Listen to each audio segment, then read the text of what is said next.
A servant in a house in Baghdad found an Englishwoman lying in bed, not breathing. It was July 1926.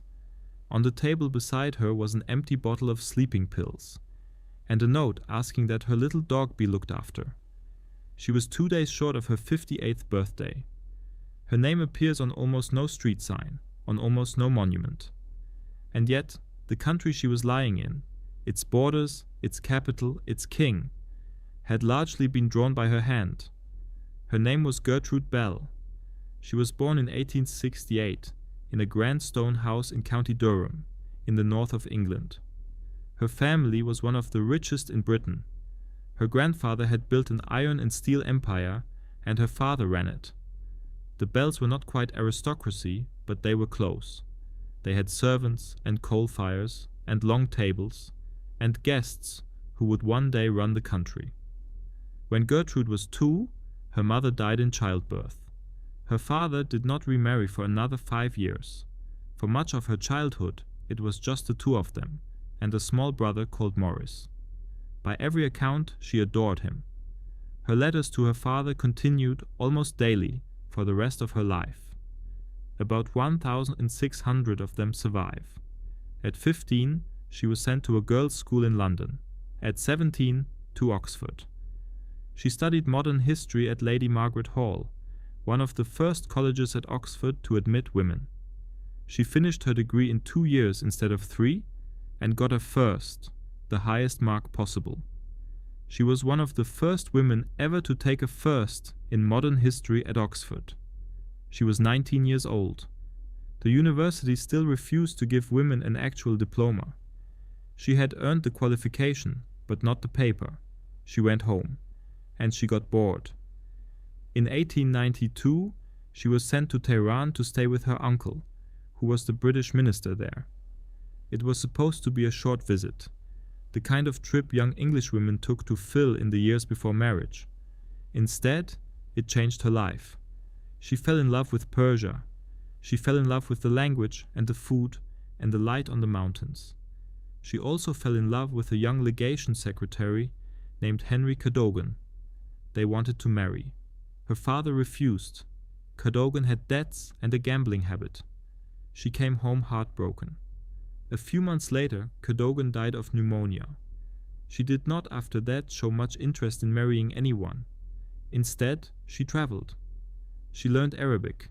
She climbed mountains, the Matterhorn, Mont Blanc, and a string of first ascents in the Engelhörner, one of which still carries her name, the Gertrude Spitze.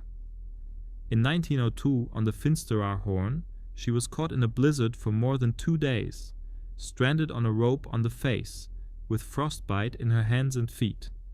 She survived. She kept climbing. By the early 1900s, she had found her real subject, the deserts of the Middle East. She traveled in places no European woman, and very few European men, had ever been. Northern Syria, the Druze country, the Najd in Central Arabia. She rode with Bedouin guides, slept in their tents, drank coffee with their sheikhs, and listened. She was not a tourist. She took photographs, thousands of them. She mapped routes. She noted which tribes were friendly to Constantinople and which were not. She measured ancient ruins. In 1909, she mapped the Abbasid palace of Uqaydir in what is now Iraq, a building almost no one in Europe had heard of. She wrote books. The Desert and the Sown in 1907 made her famous. She was in her late 30s, and she was one of the best-known travel writers in the English language. Then the First World War began. At first, the British Army had no use for her. She volunteered with the Red Cross in France, tracing missing soldiers. In 1915, she received a telegram. Cairo wanted her, not as a clerk, as an intelligence officer. British military intelligence in Cairo, the Arab Bureau, was a small, strange department, trying to understand the Arab tribes, and whether they could be turned against the Ottoman Empire. It had almost no one who actually knew the region. Gertrude Bell knew the region. She knew the sheikhs. She knew the roads. She had maps and notebooks filled with a decade of travel. She was, for a while, the only woman in the bureau.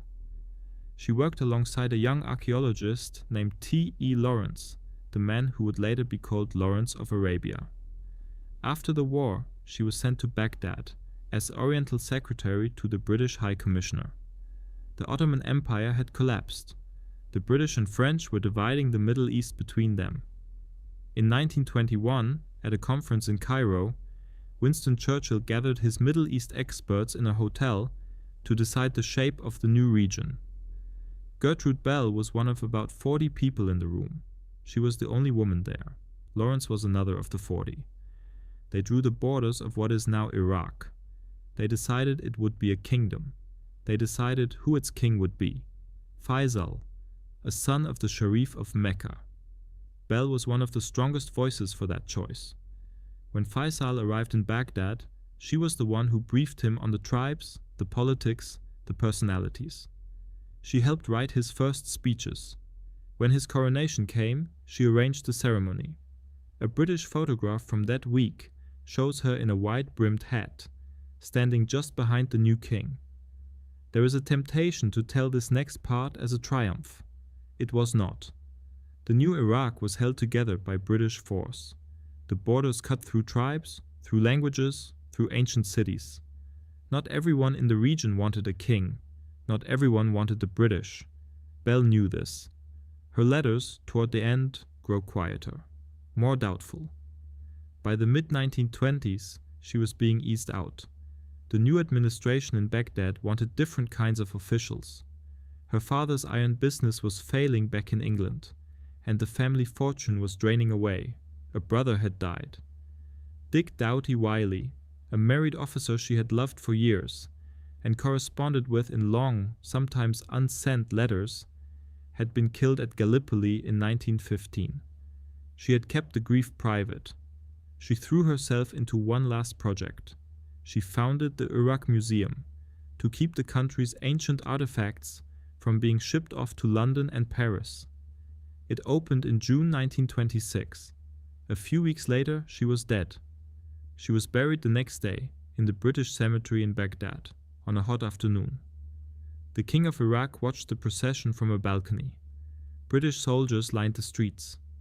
In London, a short obituary ran in the Times. And then, for most of a century, she was quietly forgotten. Her colleague Lawrence became a legend. A film was made about him, and everyone saw it. His face is on book covers. A film was made about her, and almost no one saw it. Go back to that room in Baghdad. The empty bottle.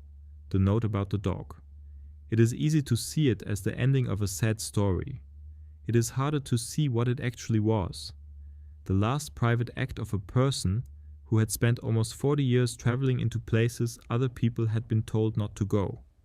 She had mapped a desert. She had crowned a king. She had drawn the edges of a country that is still, 100 years later, trying to decide what it wants to be. She asked that her dog be looked after, and then she turned out the light. Thank you for watching. If you enjoyed this video, leave a like and subscribe for more.